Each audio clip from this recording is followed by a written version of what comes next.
Some words are small on paper, but huge in real conversation. Would and let are exactly that kind of word. Use them right, and you sound natural. Today, we make them yours. Welcome back to English Speakology. This is day 7.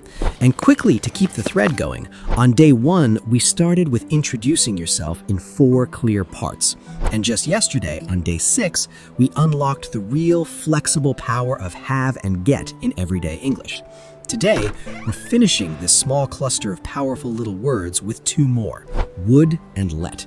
Like have and get, these 2 words look simple on the surface, but they quietly carry an enormous amount of everyday meaning. So day 7 is all about unlocking the real everyday power of would and let. By the end of this video, you'll be able to make polite offers, express preferences, describe old habits, ask for permission, and make natural suggestions, all using just these 2 small, incredibly flexible words. Let's get into the lesson. Let's start with would like, probably the most common polite way to ask for something or offer something in English. I'd like a coffee, please. Would you like some help with that? She'd like to join us if that's okay. Compare this to the more direct, I want a coffee.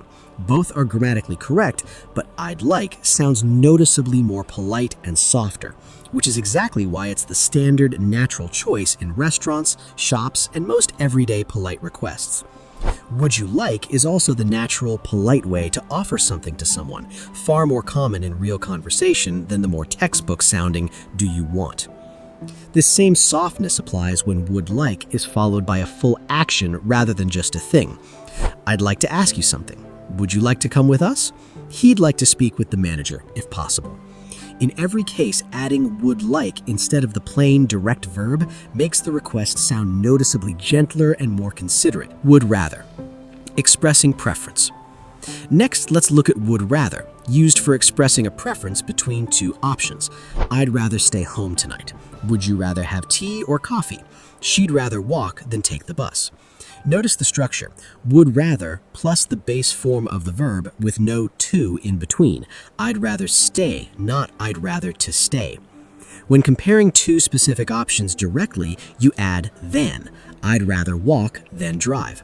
This is an extremely natural, common way to express preference in everyday conversation, far more common in casual speech than saying something like, I prefer to stay home.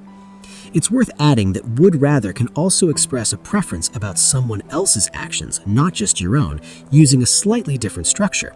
I'd rather you didn't tell him yet. I'd rather we left a little earlier. Notice the past tense form here, didn't and left, even though we're talking about the present or future.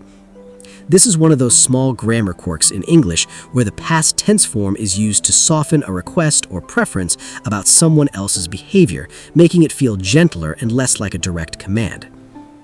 Would, repeated actions in the past. Now here's a use of would that often surprises learners, describing repeated actions or habits in the past, similar to used to, but with a slightly different flavor.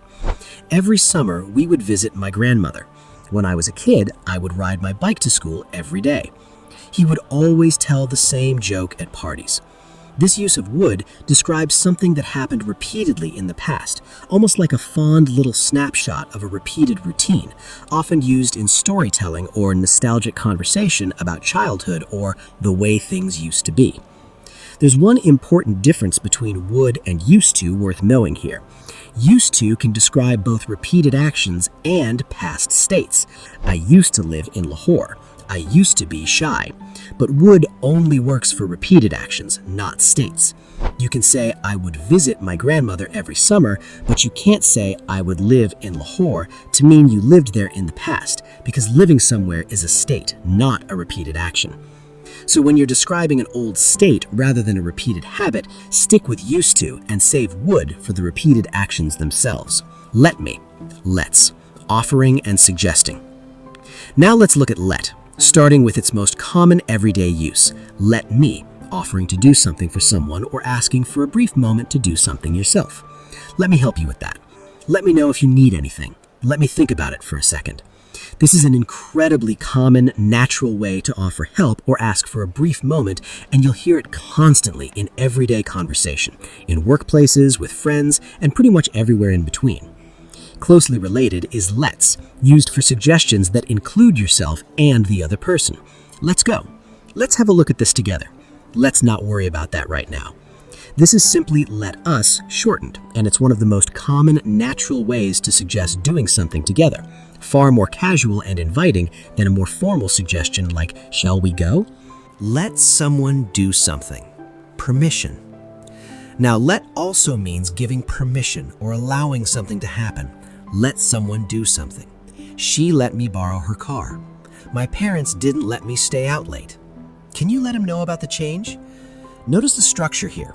Let plus the person plus the base form of the verb with no to.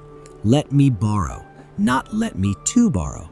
This pattern is genuinely useful for describing permission, both given and denied, in everyday situations, whether you're talking about your own past or describing rules and permissions in someone else's life. Let's hear a full, natural conversation using several of today's patterns so you can hear how naturally they all blend together. Person A says, "Hey, would you like to grab dinner tonight?" Person B says, "I'd love to, actually, though I'd rather go somewhere quiet if that's okay. It's been a long week." Person A says, "Totally fine with me. Funny enough, when I was a kid, we would always go to this one loud, busy diner every Friday night, and I actually miss it sometimes."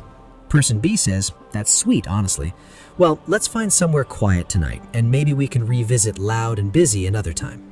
Person A says, "Deal. Let me just check a couple of places first, and I'll let you know what I find." Person B says, "Sounds perfect. Oh, and don't let me forget, I owe you from last time, so dinner's on me." Notice how naturally the small conversational phrase, "don't let me forget," blends right in at the end. A perfect casual example of let being used to ask someone to help you remember something. Exactly the kind of small, everyday phrase native speakers use constantly without ever thinking twice about the grammar underneath it. Here's your practice for today. I want you to build 4 sentences out loud, each one using would or let in a different way. First, a polite request or offer. I'd like or would you like. Second, a preference. I'd rather. Third, a repeated habit from your own childhood. When I was younger, I would.